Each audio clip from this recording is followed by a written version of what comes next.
Hey y'all, it's your girl Tiffany Haddish, and I'm so excited. I am here today with the wonderful Dr. Fauci. How are you today? I'm fine, Tiffany. How are you? I'm successful. I woke up today and I didn't cough or anything, but I have been sneezing every day. I don't know if I got allergies, but I think I might be allergic to my animals. Well, I hope not. Gee. I take a Claritin for them. They're worth it. So I wanted to talk. I wanted to talk to you today because there's so much going on in the world, and I feel like there's a lot of misinformation about this coronavirus. And you seem to be the expert. I got a lot of questions. Okay. Let's do it. One of my questions. Tell me this, because from my community, we see things going on. We reading stuff on the internet, and I try to use my discernment. But my first question, and this might be the dumbest question in the world, but was the coronavirus manufactured in a lab, or did it come from bats? It certainly came from an animal host, Tiffany. What happened is that if you follow the evolution of these viruses in bat populations, you can see that they're all over bat populations, particularly in China and in other places in the Far East. But as viruses start to evolve and mutate, you can actually trace in the bat population the mutations of these viruses till they get to the point where they look just like the virus that is in the human, which means it almost certainly jumped from the animal to the human. It didn't necessarily have to be directly from the bat to the human. It could have been from the bat to an animal like a pangolin that they sell at these festival wet markets, as it were, in China. And then it jumped species. When SARS first came back in 2002, the same thing happened. It went from a bat to a civet cat. And a civet cat is an animal that in China they serve at ritual holiday feasts.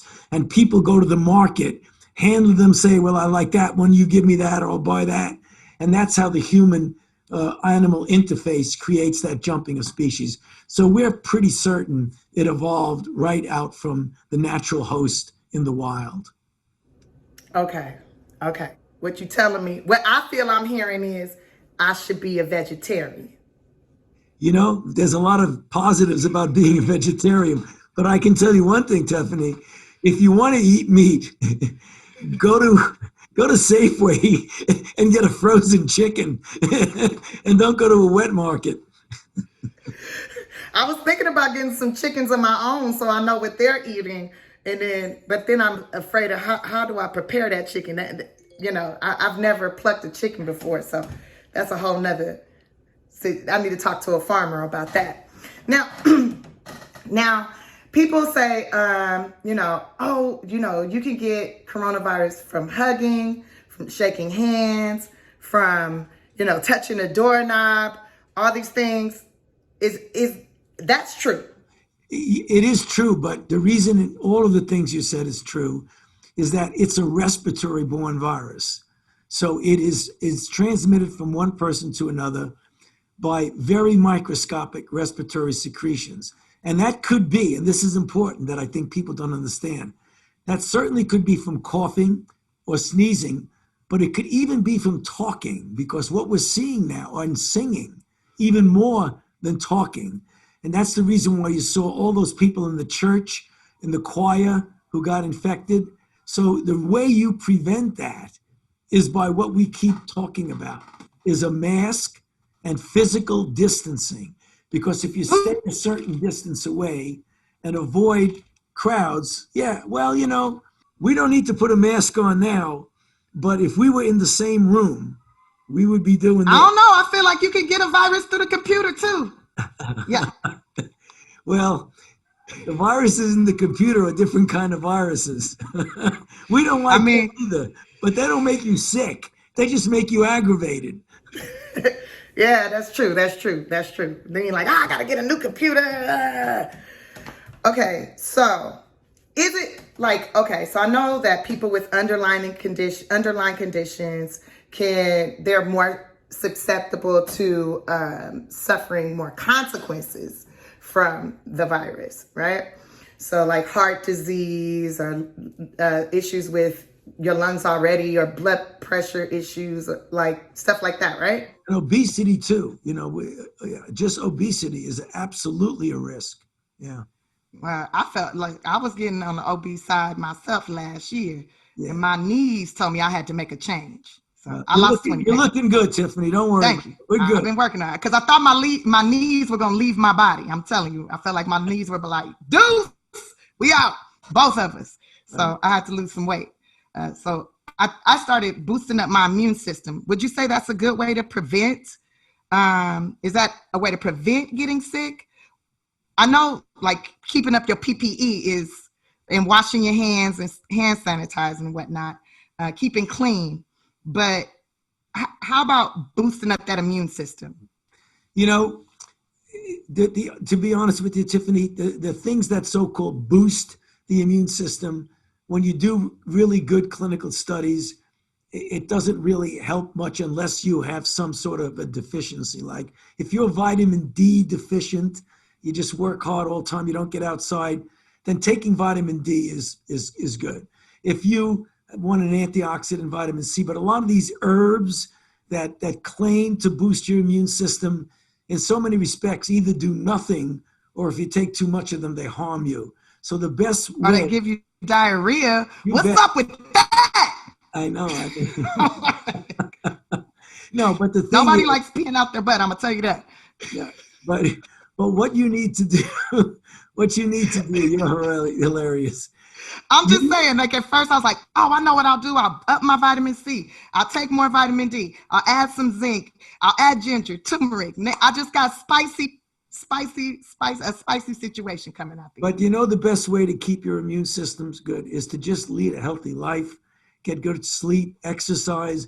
Those are the things that are so much better than a bunch of herbs that really have never really been shown to do that.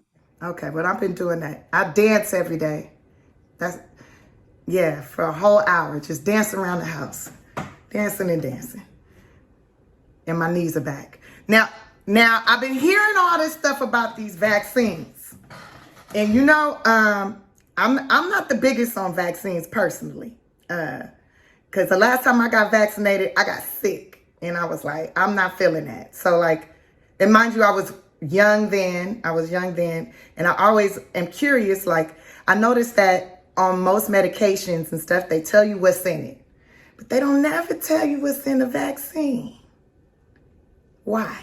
Well, they do. I can tell you exactly what's in the vaccine. And by the way— Oh, you can? I will. But let me get back to when you said you took the vaccine and you got sick. Tiffany, you don't know me very well, but trust me on this one. Okay. When people usually get a flu vaccine during the flu season, and what happens is that they get the vaccine and they were already exposed to the flu 3 days ago. They wind up getting the flu and they say, it was the vaccine that gave me the flu. The vaccine cannot give you the flu. You can get the flu in the flu season when you're getting the vaccine. But let's get back to COVID-19. It's understandable that people can have some hesitancy about vaccines because not really fully understand how safe they really are. And the fact is, they don't go out on the market unless they've gone through some very extensive safety and efficacy trials. Having said that, you can't expect the people who are not trustworthy about vaccines to just believe everybody. I think particularly in the African American community, which over decades historically have suffered from being taken advantage of by medical community in testing. I mean, the infamous Tuskegee that no one will ever or should ever forget. But the fact is, the reason we want to get good representation of minorities, particularly African American and Latinx and even Native Americans and Alaskan Americans and Pacific Americans, is to get them into the trials so that you could show in the trials that it is safe and it is effective in the minority communities. Because once you show that, then you could build up the confidence that we're not just testing it in other people and then trying to give it to you, or give it to you, but not give it to other people. You got to have a broad range of people that are represented in the clinical trials. And that's what we need outreach for. We need to engage the community to be very transparent and tell them everything they want to know, exactly what's in the vaccine, what the risks are, et cetera. Yeah, because I don't want to get sick trying to get healthy. Right. You bet. And I definitely don't want to be a guinea pig. I feel like my whole life I've been a guinea pig. Like, I've never even actually seen a guinea pig in real life, but that's just a saying I hear all the time. So I don't want to be the test dummy. I don't want to be how many people y'all been checking this out on so far? Because I was looking, I saw like 1,000 people online, but I don't know if that's true. Well, we will ultimately in the trial that there are 2 trials that started a week and a half ago, July 27th. They're called phase 3 trials. The ultimate goal is to get about 30,000 people per trial. 15,000 get the vaccine, 15,000 get a placebo, see if it does work. Right now, we just started a few days ago. I think it's close to 6,000 people are on one trial. I have to check what is on the other trial. So in the next, I would say 6 weeks, we're going to get up to the 30,000. Now, are y'all using Henrietta Lax's cells? No, we're not for this one. You're talking the HeLa cells, right? Yes, the HeLa cells. I read the book, and then I'm a little scientist myself. I got a microscope. I be looking at all kind of germs and all kind of stuff. I checks out all these things. Like when the doctor's like, I think you have this. I'm like, well, let me see if I got it. And I look at everything. And I know that like the polio vaccine was really good. There's barely any polio anymore. And like measles, mumps, and things like that. But then, and you can find what's in those, in those, but I don't know what's in the flu vaccine. I can never find a recipe for that. There are at least 3 separate types of vaccines as broad general classes. One of the ones that just started a week and a half ago, it's called an mRNA or messenger RNA vaccine. And what we do is that given the modern technology, we don't even have to grow the virus or handle the virus, because when you get the virus, you publish the genetic sequence on a public database. And technologies that we have now that weren't even imagined 20 years ago, you could pull the gene out of the sequence that codes for one particular protein on the virus. So if the virus is like this round thing, it has these spikes coming out of it like this. Mm-hmm. It looks like a bad hair day. Yeah, it's a really bad hair day. It looks like somebody, I don't think I could do that with my hair, but I think if you have spiked hair, that's the reason. I can't do it with mine now. No, you're worse than I am. It's called coronavirus because corona stands for crown, and it looks like the spikes on a crown. Well, you take that gene and you stick it in the mRNA, and when you inject it into the arm, the mRNA, which just pumps out this protein, the body sees the protein, it starts to make a response, and you got antibodies that protect you. Simple as that. Just a little bit. Yes. You just get a little piece of the virus, right? Exactly. Now, how long does the antibodies last? Good question. Coronaviruses, interestingly, people don't appreciate, there are benign coronaviruses that are responsible for about 15 to 30% of the common colds that you and I have gotten multiple times as we were kids and maybe even as adults. I know I got them for my children when they were born and babies, and I took care of them. Now, yeah, I used to get them when I worked at a youth center. Like, more green snot. Yeah, sneezing and coughing tonight. So what happens is that those antibodies, which are natural proteins that the body makes, they can last anywhere from a few months to a year or more.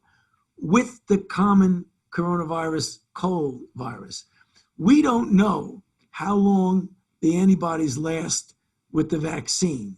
We're assuming, and I think it's a reasonable assumption, that they're going to last, 8 months, a year or so.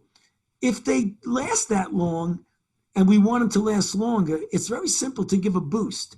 Just the way you go for a boost for a tetanus shot. Mm-hmm. You wind up getting into a little trouble, you cut yourself, bingo, they give you a tetanus boost. That's the last shot I got. That and a depot shot.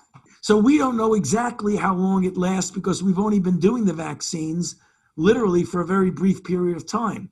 We'll know a year or two from now how long those antibodies last. By the way, I might also mention, Tiffany, that the virus, the vaccine, also induces another kind of immune response called a cellular response, where it's not the protein that binds to the spike and prevents infection. It's after you get infected, when the virus infects a cell, there are these things called T cells that come and knock out the cells that are infected. So it's a double whammy shot at the virus. You prevent it from infecting, and if it gets through, you hit it with the other one. So it's kind of a double shot. And when you have immunity, it's so easy to measure the antibodies. It's a little bit more complicated to measure the cells, but they probably last even longer than the antibodies last. This is a random question, but why does it affect your sense of smell? If it's supposed to, is your smell connected to your lungs?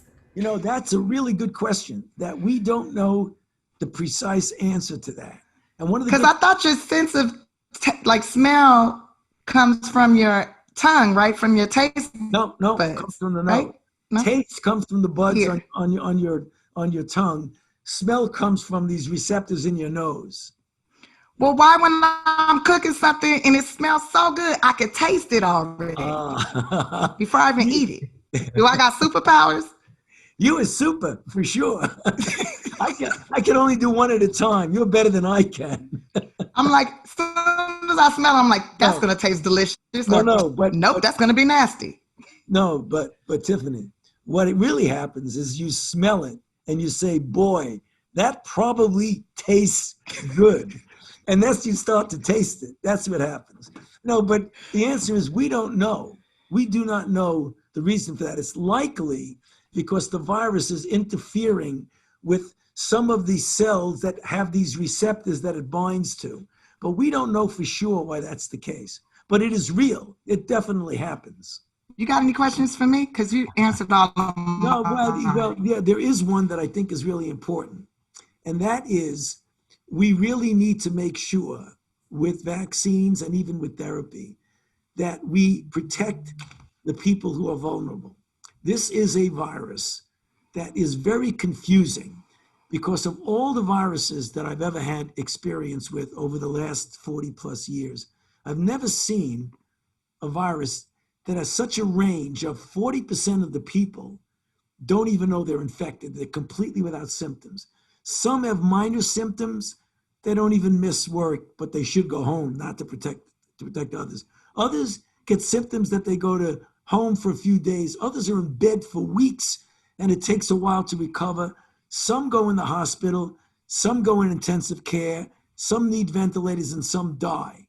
So it's amazing how you can have the same virus, does nothing to many people, usually young people, but can kill other people. The reason that's important is that creates a sort of a kind of schizophrenia with people where they say, wait a minute, why am I worried about a virus if I'm 25 years old and if I get infected, the likelihood is I'm not even going to get any symptoms. So I want to go to a bar and I want to go this and I want to do that.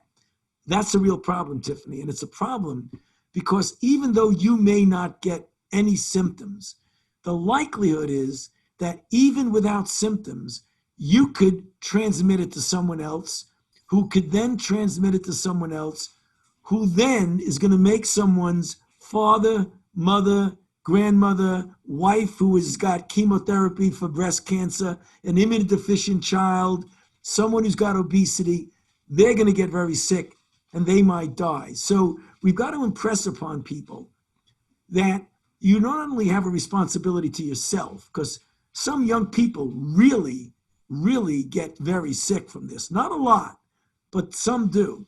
But the most important thing is you have the societal responsibility not to be propagating the outbreak, to be part of the solution, not the problem. One other thing, and this is important, as usual with health, minorities, particularly African Americans, Latinx, and others, not only do they have a greater chance of getting infected because they usually, not always, it's dangerous to generalize, but people know they usually have jobs that don't allow them to talk to a computer. They're out on the front lines doing the manual jobs that require interaction with people. So they have a greater risk. Then when you look at the African American and Latinx population, they have, through decades of social determinants of health working against them, they have a much greater likelihood of having the underlying conditions that means that when you do get infected, you likely would have a serious outcome. If you look at the disparity of the hospitalizations per 100,000 people between African Americans, Latinx, and whites, it is totally disproportionately favoring against the African Americans. So African Americans are getting hit with a double whammy, including Latinx. Not only do they get more likelihood of infection, but they get more likely of a serious outcome. And that's the reason why I was saying before, we want to make sure we get them in the vaccine trials to prove that the vaccine works in them and that it's safe in them. Wow. I'm gonna tell you, I'm scared of your vaccine because you still haven't told me. Is that all you told me was it's a little bit of the DNA from the corona in there? But what else? What's the filler? What's it floating in? Olive oil, coconut oil? Like what's the thing that's dispersing it? You got some saline in there. What's the juice that get it inside you? And is there a computer chip in there? Because I read on the internet that y'all got little bitty computer chips that y'all trying to drop in people. I need to know. You're cracking me I'm up. just saying. There are no computer chips in the vaccine. I tell you what, I'm going to get vaccinated if there's enough, and there should be enough. I don't want to take it away from anybody else, but when my time comes, I'm going to take the vaccine. Now, A, there's no computer chips.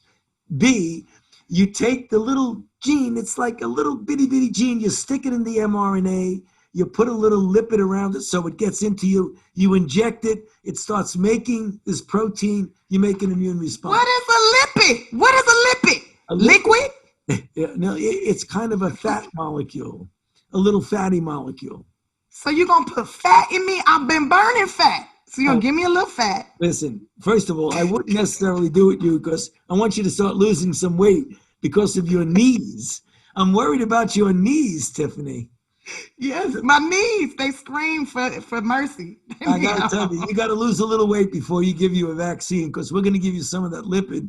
We want to make sure you don't get too much. I'm only joking, seriously. Now, please. No. I know you're joking. But if you're gonna put a little fat in there, I want you to give me that shot in my butt because that's where I can use it. Now, let me tell you something that I experienced during this time, and this is what makes me think I might be superhuman. Maybe I'm not. I don't know. But I was working on a movie, and someone, thank you, but someone in the movie was contracted coronavirus. Right? I wasn't in direct contact with them. But they sent all of us home. We stopped the movie. Then they suggested that I go get tested. I went and got tested, got the results back. Like 2 days later, they said I didn't have the coronavirus. Then somebody else I know that was around like a week before, they contracted the coronavirus. And so I went and got tested again. Mind you, these tests are expensive. It's all outdoors. It was like $550, which really made me upset because I was trying to buy some shoes. Anyways, I paid for the test. Right? Get the test the second time. I'm not feeling any symptoms or anything. And it comes back like 2 days later and they say, I did have the coronavirus, that you have the virus, right? But I didn't feel anything, like you said. And I stayed away from everybody, just stayed in my house, me and my dogs. And I practiced learning how to do the splits. And now I can do the splits. Then I went and got tested again, didn't have the virus. And then I got tested for antibodies. They said I had antibodies. And then that was like, 3 months ago. And I just went and got tested. And I've been tested 12 times now since, because I've been working and everything. So you have to get tested before every time. And why do they put the thing so far up your nose? That's just the worst. It's like, is it in my eyeball? Or is it in my, like, come on. Then I get tested again, no virus. And then I have them test me for antibodies again. And then they say, I don't have any antibodies. So I think I'm superhuman. Well, it's what we called in school true true, but unrelated. A, you are superhuman, true. B, your antibodies are gone because they probably had a very short half-life. But what I can tell you almost for sure, Tiffany, is that you have some residual immunity, probably T cells that are being able to protect you. But the one thing it does say, and please do this, that we don't know yet. We will as we get more experience about how long you're protected. So you should not assume, Tiffany, that you are completely protected. So you've got to, when you go out, I mean, you're alone now, 6 feet away from everybody. But if you go to crowds, no crowds, wear your mask, 6 feet distance, wash your hands as frequently as you possibly can.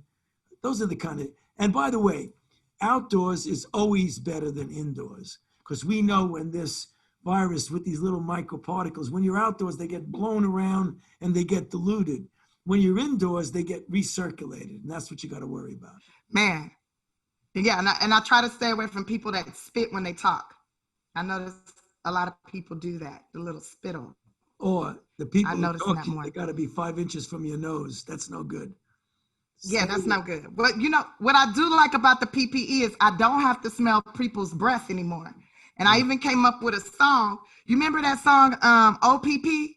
Yeah. Remember OPP? Yeah, you know me. So I rewrote it, and this is how I remind myself while I'm like washing my hands, and it kind of plays in my mind all the time. You down with PPE? Yeah, you know me. You down with PPE? Yeah, you know me. You down with PPE? Yeah, you know me. We all stay clean. Wear your mask, baby. Down with PPE? Yeah, you know me. Come on, sing it with me. You down with PPE? Yeah, you know me. It's an easy song. Come on, Dr. Fauci. You down with PPE? Yeah, you know me. We all stay clean. Wear your mask, baby. All right, you say it. Well, that's my new jam. You got to keep saying that. Yeah. I remind all my friends, and only time I don't wear a mask around people is if I know they just got tested like me and they passed. Is that okay? Well, yeah, but remember one thing though, be careful, because we want to keep you around. A lot of people I want to be around. You want to keep you around. Even though you've been infected, you should still maintain care. And it's not that difficult to do. Masks, physical distancing, stay away from crowds. I mean, you probably don't you like a crowd that's watching you perform. I mean, you can do that. But not on me. Yeah, well, you can do that without being near the crowd. Yes. And I do. I definitely do. I keep my distance. And that feels better. Like, I've been working on the movie sets, and there's all these new new laws, a new protocol in, and I think it's the best thing in the world. I'm like, why haven't we been doing this? Because only one person's allowed to talk to you. The set has to be done. Like, you can't be around a whole bunch of crew members. You stay in your trailer, and then you only take your mask off when they say action, and as soon as they say cut, you put it back on. And there's no kissing. Boom. I'm actually very pleased that you told me that, because, in those industries that take it seriously to protect the people that they work with, that's what I call everybody in it together, trying to help each other. Right. The thing that we're facing that is unfortunate, Tiffany, is the divisiveness in our society is making it almost a political thing, that trying to do public health things is the enemy of opening the country. That's nonsense. We should use the public health measures as a vehicle and as a pathway to safely opening the country, as opposed to making it seem like it's us and them. It isn't that at all. It should be everybody pulling together.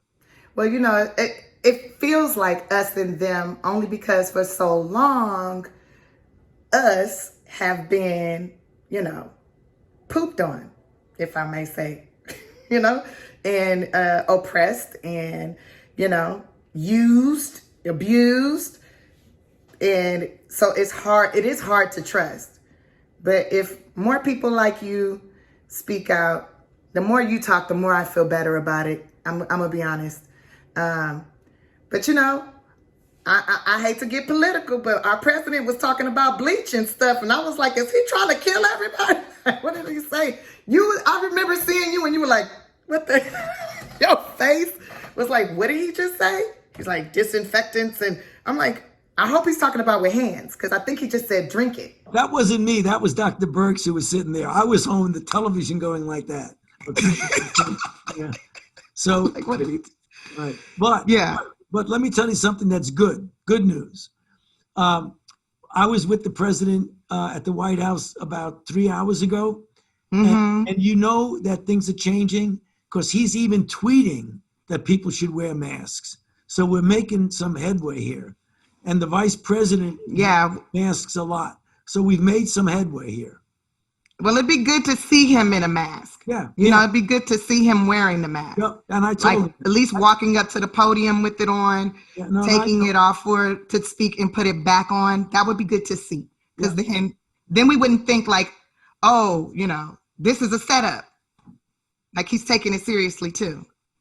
We are working on that, Tiffany. And I think we're going to be seeing more of that because we were actually talking to him about that. I mean, I kept on saying it over and over in the Oval Office. Mr. President, 5 or 6 things. If everybody does it, we could turn things around. Yeah, and if we saw him doing it, it would be great. I know I do it. I do it all. I'm be like, hey, girl. You know, put little designs on my mask. You know, where my design mask in my purse in the sandwich bag, waiting for me to go out in the streets. Yeah, it's got to be a fashion statement, right? Yeah, I wear a Washington Nationals mask sometime because that's my team here in Washington, D.C. So yeah, I feel like it could be a really great way to tell people like who you are and be protecting of yourself and like what you're into. You ever notice how people recognize you even though you're wearing a mask? You know, that's just me. No. It's really interesting. I mean, I'm a scientist. I'm a physician. I mean, I'm known in the scientific community, but I was never known in the general community. The one thing you learn once you're on television a lot and people see you a few times, I mean, I walk around my neighborhood like this, sometimes with a hat on, and people say, "Hey, Dr. Fauci, how are you?" I mean, it's like, how did that happen? It's like they can see your spirit or something, like they know your aura. Yeah. You ever notice too, when you wear a mask, it's like you become deaf at the same time, even though your ears are open. Right. You always go, huh? What'd you say? Huh? That tells you, no, that's a good point. Because I'm at that age that that I'm a little bit hard of hearing. I hate to say that, but it's amazing how much you use lip reading as part of helping you to hear. So when people are talking with a mask on, they've taken away maybe 30% of your ability to figure out what people are saying. Now that's the truth. I have found that. I know. Yeah, I was like, I think I'm losing my hearing because I don't understand what they're saying. And then I go, wait, say it one more time. Okay, I'll be there. But thank you so much, Tony. That's your nickname, right? You can call me Tony anytime, Tiffany. All right. Hey, I get to call him Tony. Thank you for having me. Thank you so much for talking with me. I appreciate you. You are an amazing talent, and keep doing what you're doing. You're making a lot of people happy, and keep giving them the message. I'm going to figure out what you did, and I'm not good at it. You down with PPE? Yeah, you know me. You down with PPE? Yeah, you know me. You down with PPE? Yeah, you know me. I got my mask on. See, everybody's clean. And then I got another one. Wash your hands. Wash your hands. Wash your.